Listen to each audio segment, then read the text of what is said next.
అందరికీ నమస్కారం. మీ బొజ్జల సుధీర్ రెడ్డి. వచ్చే 13వ తేదీ ఈ నెల మరి ఎన్నికలు ఉన్నాయి. మీ అందరూ తెలిసిన మాట వాస్తవే. దీంట్లో భాగంగా మీ ముందరికి ఎందుకు వచ్చానంటే, ఎవరైతే శ్రీకాళహస్తిలో చెబుతున్నారో వాళ్ళందరూ పాపం చెడిపోయినారు. ఉద్యోగాలు లేవు, ఏం చేయాలో అర్థం కావటం లేదు. మనకి ఇన్ని ఫ్యాక్టరీస్ ఉన్నా సరే మన ఉద్యోగాలు ఎందుకు రావటం లేదో ఒక్కసారి ఆలోచన చేయండి.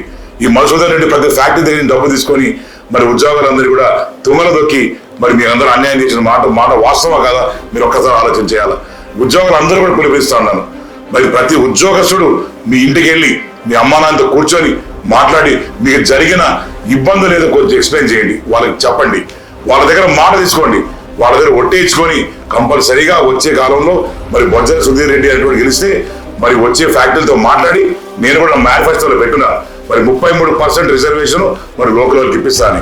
ప్రతి ఒక్కరు కూడా నేను కోరేది వల్ల ఒకటే, ప్రతి చదువుకున్నాడు ప్రతి ఉద్యోగం లేనాడు మీ అమ్మ నాన్నరికి వెళ్ళి మీ బాధలు చెప్పి ఎక్స్ప్లెయిన్ చేసి వాళ్ళ ఓట్లు కూడా వాళ్ళ తెలుగుదేశం పార్టీకి వేయించి అత్యంత మెజారిటీ గెలిపిస్తే రేపు వచ్చే కాలంలో మంచిగా కొత్త ఫ్యాక్టరీ తీసుకొచ్చి అట్లనే మంచి ఉద్యోగాలు తెచ్చి నేను మాటలు పెట్టుకుంటానని చెప్పి తెలియజేసుకుంటూ జై హింద్, జై జన్మభూమి.